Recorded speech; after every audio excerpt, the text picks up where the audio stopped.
Bienvenidos a esta transmisión en vivo para Conectimed. Está con nosotros el doctor Alfredo Saldívar, especialista en psiquiatría, quien nos hablará sobre la farmacología en la psiquiatría. Y nuestra moderadora, la doctora Aymara García, médico general por la Universidad de Ciencias Médicas de Pinar del Río, Cuba. Buenas tardes, doctor Saldívar. Gracias por acompañarnos a nuestra sección de video en vivo de Conectimed. Bienvenido. ¿Qué tal? ¿Cómo le va? Hoy estaremos abordando el tema de la farmacología en psiquiatría. Y sin duda la introducción de fármacos en la psiquiatría cambió radicalmente la vida tanto de médicos como de pacientes y ha evolucionado a través de los años hasta convertirse en una disciplina más de las ciencias médicas. Pero llevándolo al marco del médico general, ¿qué padecimientos de la psiquiatría podemos atender como médicos generales? Mire usted, yo pienso que en el primer nivel de atención, los médicos del primer nivel de atención pueden atender, diagnosticar y tratar básicamente tres padecimientos. El primero de ellos es la depresión. La depresión es en este momento la segunda causa de enfermedad. Esto identificado por la Organización Mundial de la Salud en todos los grupos etarios, y esta también es una recomendación de la Organización Mundial de la Salud relacionada con el tratamiento y el diagnóstico en el primer nivel de atención. En el primer nivel de atención, el 70% de las depresiones son leves o leves moderadas y pueden ser tratadas con mucha eficacia en este nivel de atención. La segunda de ellas es algunas formas de ansiedad, formas leves o leves moderadas. Y la otra cosa que todo médico del primer nivel de atención debe saber manejar es al paciente agitado o al paciente extremadamente ansioso. El primer nivel de atención, todos los médicos deben saber sedar a un paciente. Muchísimas gracias. Y a la hora de remitirlo, doctor, muchas veces se presenta la duda de si nuestro paciente necesita una atención más especializada por parte de un psiquiatra o un psicólogo, digamos, sobre todo cuando los pacientes se encuentran a un nivel neurótico. ¿Cómo podemos discernir a la hora de remitirlo? Mire usted, la decisión de canalizar o remitir a un paciente al siguiente nivel o a otro servicio se relaciona con la severidad de los síntomas. Si los síntomas son muy disruptivos y son muy severos y causan, además de sufrimiento, alteraciones en la vida del paciente, esta sería una indicación para remitirlo, ya sea con el psicólogo o con el psiquiatra. Discernir entre psicología o psiquiatría, el servicio de psicología o el servicio de psiquiatría, eso está relacionado con el grado de disrupción de la vida del paciente. Muchísimas gracias. Y adentrándonos un poco en la farmacología, ¿qué requisitos debe cumplir un medicamento o propiedades para ser considerado un psicofármaco? Bueno, al igual que en el resto de la farmacología, los los medicamentos que se utilizan para modificar la conducta o los síntomas psiquiátricos son los de eficacia y seguridad. Un fármaco debe reunir estos dos requisitos. Debe ser eficaz para los objetivos y las metas que están propuestas, y al mismo tiempo debe ser un fármaco o un medicamento seguro. En ese sentido, la psicofarmacología o la neuropsicofarmacología no se distingue en absoluto del resto de la farmacología. Ok, ¿y cuál es la clasificación más práctica desde el punto de vista de la atención médica que le podemos dar a los psicofármacos? Mire usted, en México la clasificación vigente es aquella que se relaciona con el tratamiento de diferentes entidades nosológicas. Es decir, los fármacos que se utilizan para el tratamiento de la depresión, antidepresivos que se utilizan para el tratamiento de la psicosis se clasificarían como antipsicóticos. Los fármacos que se utilizan para el tratamiento de la ansiedad se clasificarían como ansiolíticos, y los fármacos que se utilizan para el tratamiento de alteraciones del estado de ánimo oscilantes se clasificarían como estabilizadores del estado de ánimo. En los Estados Unidos ya no utilizan más esta clasificación porque un mismo fármaco que se puede utilizar como antipsicótico, por ejemplo, se puede utilizar como antiemético al mismo tiempo, o como sedante. Entonces, en los Estados Unidos se están utilizando por el sistema de neurotransmisión sobre el cual inciden. Así tenemos antagonistas dopaminérgicos, antagonistas serotoninérgicos, agonistas del sistema GABA-benzodiazepínico y así. Pero esta última clasificación en México no se está utilizando, y en México se utiliza un criterio por clasificación de entidades patológicas. Y doctor, precisamente los estabilizadores del estado del ánimo muchas veces son medicamentos que en un principio fueron utilizados para otras condiciones y se ha demostrado su uso precisamente como estabilizadores del estado del ánimo. ¿A qué nos referimos y cuáles son estos medicamentos? Mire usted, ciertamente la historia moderna de la psicofarmacología empieza con el uso de un estabilizador del estado de ánimo en el año de 1949 con el cloruro de litio, que es el primero que se empieza a utilizar y que se utiliza hasta el día de hoy.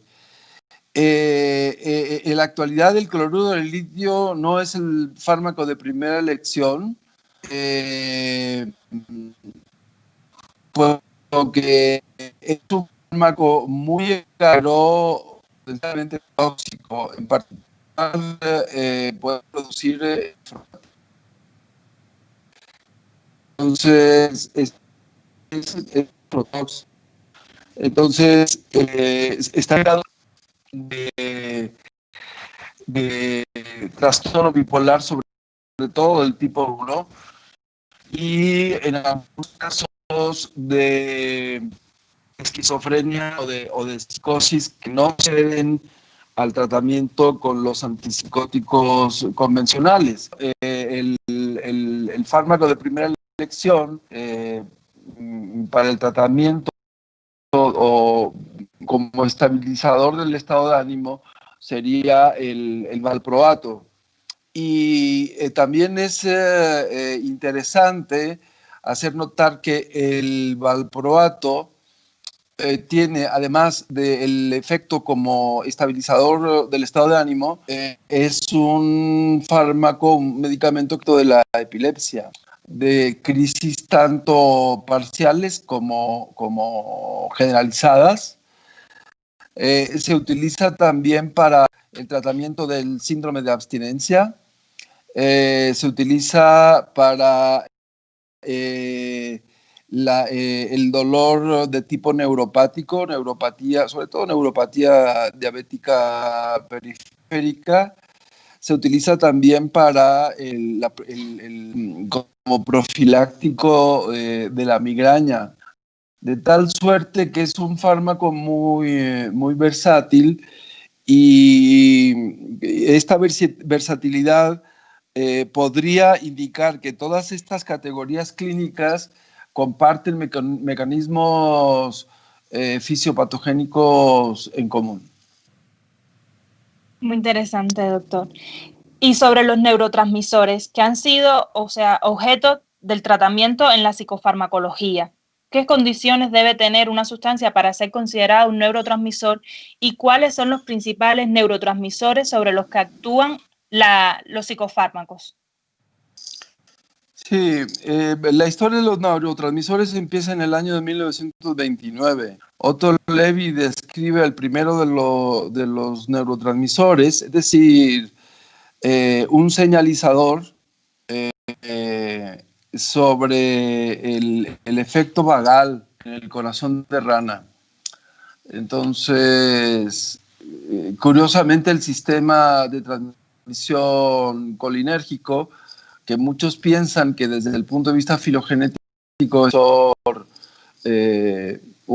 al menos uno de los más antiguos, y que se sabe que participa en la mediación de los impulsos nerviosos ganglionares y postganglionares en el receptor nicotínico, que es un canal en la placa neuromuscular, y 5 subtipos de receptores muscarínicos.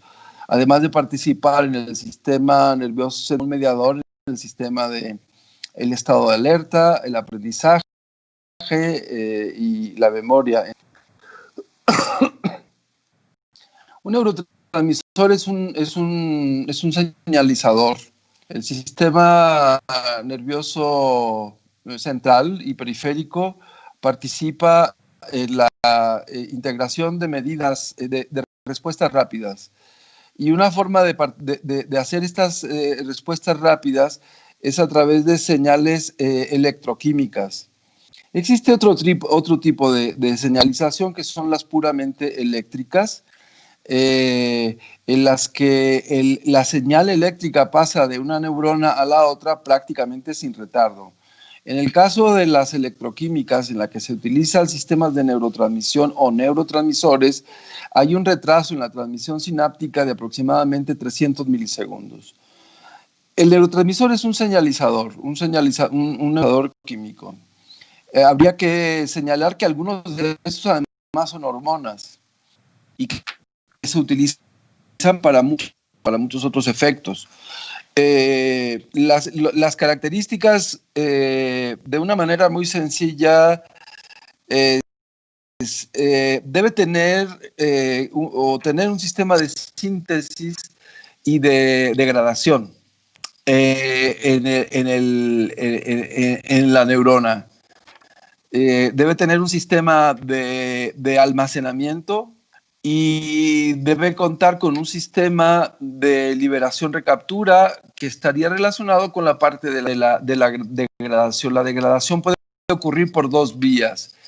Bien, se recaptura hacia la sinapsis, hacia el botón presináptico, y se utiliza de nuevo, o bien se metaboliza. En el caso de la serotonina, por ejemplo, o de las monoaminas, existen las 2 vías, es decir, el de la recaptación retrógrada o recaptura, también conocido como recaptura, y el metabolismo a través de una enzima metabolizadora, la catecol-metiltransferasa, o bien a través de la oxidación, a través de la monoaminooxidasa.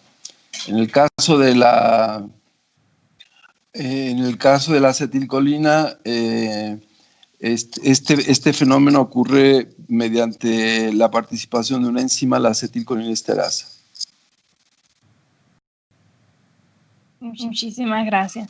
Y relacionado con las reacciones adversas, motivo frecuente de reconsulta médica, de abandono del tratamiento e incluso de cierto temor o rechazo a tratar condiciones mentales. ¿Cuáles son las reacciones adversas más frecuentes de los psicofármacos? Mire, yo empecé comentando que una cierta predisposición a rechazar el uso de psicofármacos, puesto que se supone o se piensa equivocadamente que estos van a incidir negativamente en la conducta de las personas, lo cual a mí me parece, francamente, producto del desconocimiento, puesto que todos utilizamos en nuestro día a día sustancias psicoactivas. Quien toma café usa una sustancia psicoactiva. Quien fuma cigarrillo o cualquier forma de tabaco usa sustancias. Quien bebe alcohol usa una sustancia psicoactiva. Y así sucesivamente. Té, por ejemplo, ¿no? Entonces, resulta a veces difícil comprender cómo incluso el personal médico puede rechazar, comprender la naturaleza del uso de psicofármacos. Es una conducta, digamos, premoderna, ¿no? Ya está bien integrada y bien demostrada como una disciplina en el ámbito de las ciencias médicas. Respecto a los efectos adversos, muchos psicotrópicos generan efectos adversos, pero cada vez menos. Y una de las estrategias en el desarrollo de los psicofármacos es desarrollar fármacos más puros y más selectivos, de tal suerte que produzcan menos efectos adversos. Pongo un ejemplo. En el caso del tratamiento de la depresión, en la actualidad se utilizan fármacos que son los fármacos del grupo del Prozac. El Prozac o la fluoxetina sería el prototipo de los inhibidores selectivos de la recaptura de serotonina.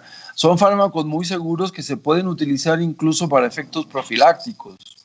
Y a diferencia de los inmediatos antecesores, que fueron los antidepresivos tricíclicos, que son los que inauguran el tratamiento farmacológico de la depresión en toda la extensión, eran fármacos muy efectivos, pero con muchos efectos adversos, puesto que no eran selectivos, tenían afinidad por un grupo de neurotransmisores o por un sistema de neurotransmisión muy amplio. Es decir, tenían efectos anticolinérgicos, tienen efectos anticolinérgicos, tienen efectos antihistaminérgicos, tienen efectos antiadrenérgicos, etc.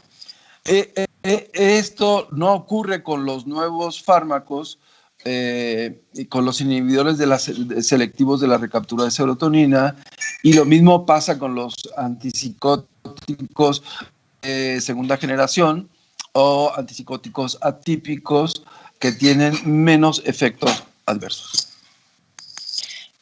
De modo que pudiéramos concluir que mientras más recientes o más nuevos sean los psicofármacos, están asociados a menos efectos adversos. Eso es cierto. Son más eficaces y seguros. Eficacia y seguridad, que son los dos criterios para cualquier medicamento y en particular para los psicofármacos. Eficacia, seguridad, eficacia, sí. Muchas gracias, doctor. Al inicio hablábamos de las enfermedades que con más frecuencia o que más al alcance están del tratamiento del médico general. Incluíamos los trastornos depresivos, los trastornos ansiosos y al paciente agitado.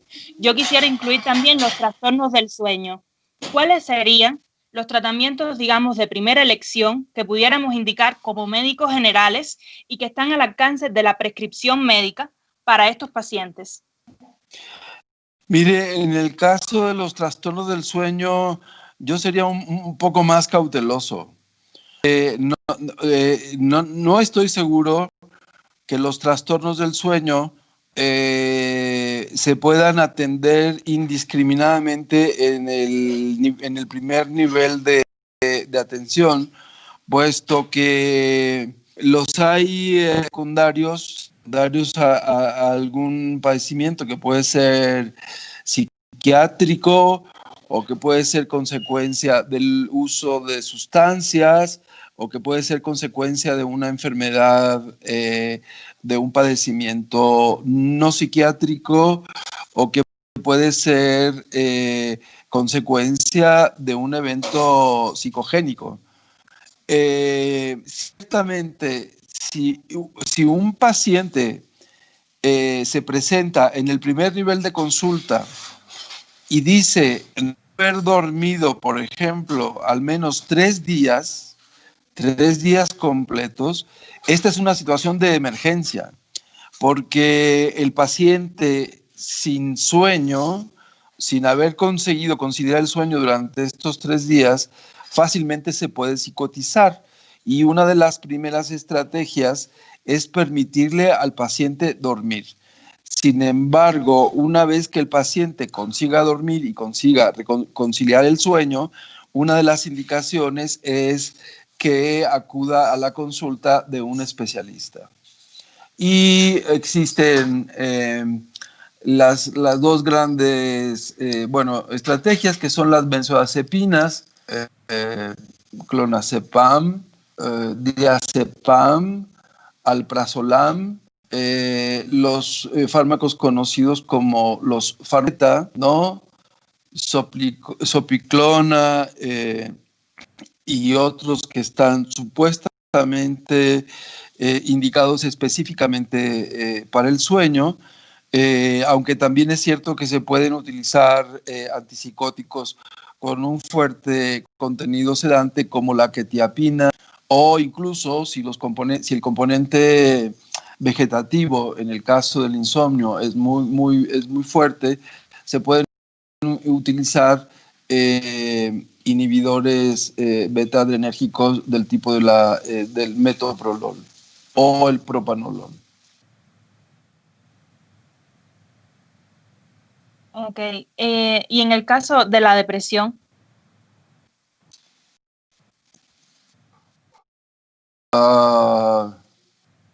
El médico del primer nivel de atención lo puede diagnosticar con cierta facilidad. En la actualidad se disponen de listas de cotejo para el diagnóstico, lo cual facilita el tema del diagnóstico. Sin embargo, es importante señalar que sí sería recomendable que el médico del primer nivel estuviera supervisado, ¿no? De alguna forma por un psiquiatra o por un grupo de psiquiatras que le pudieran brindar apoyo. Esta lista de cotejo es la lista propuesta por el Manual de Diagnóstico Estadístico propuesto por la Sociedad Psiquiátrica Norteamericana, y es un método muy práctico y relativamente sencillo para el establecimiento del diagnóstico. Y el primer, en México, los grupos de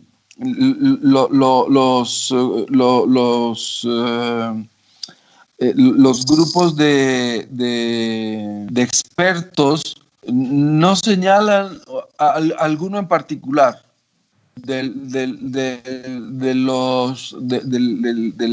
la gran cantidad o del grupo de fármacos inhibidores de la recaptura de serotonina, de la cual fluoxetina es el prototipo, no señalan ninguno en particular. En la Unión Europea señalan sertralina, ¿no? Porque es el que tiene menos efectos adversos y es el que en estudios amplios y metaanálisis es el que ha demostrado tener un poco mayor efectividad que el resto. Sin embargo, en México no existe un consenso acerca de utilizar alguno de ellos. En realidad, cualquiera de ellos es suficientemente bueno y suficientemente seguro. Y una sugerencia, y es, ante la duda de prescribir o no prescribir, y si el paciente, si hay duda en el médico acerca de si tiene el padecimiento o no, la mejor estrategia es establecer el tratamiento, porque se puede administrar para efectos profilácticos y es suficientemente seguro. Muchísimas gracias. Y de modo general, cuando ya tenemos diagnosticado a un paciente y vamos a prescribir un psicofármaco, ¿qué recomendaciones o consejos usted le daría a un médico que está por prescribir un psicofármaco antes de elegirlo? Bueno, la recomendación es primero tener una buena impresión diagnóstica y una buena base clínica para tomar la decisión de instalar el tratamiento. Partamos del hecho de que prácticamente cualquier persona enferma tiene de una u otra manera sintomatología depresiva, sin que necesariamente esto signifique un padecimiento. Puede ser una reacción de ajuste por el padecimiento.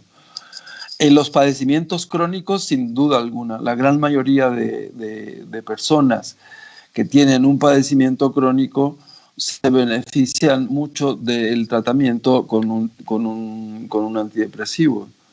Entonces, una de las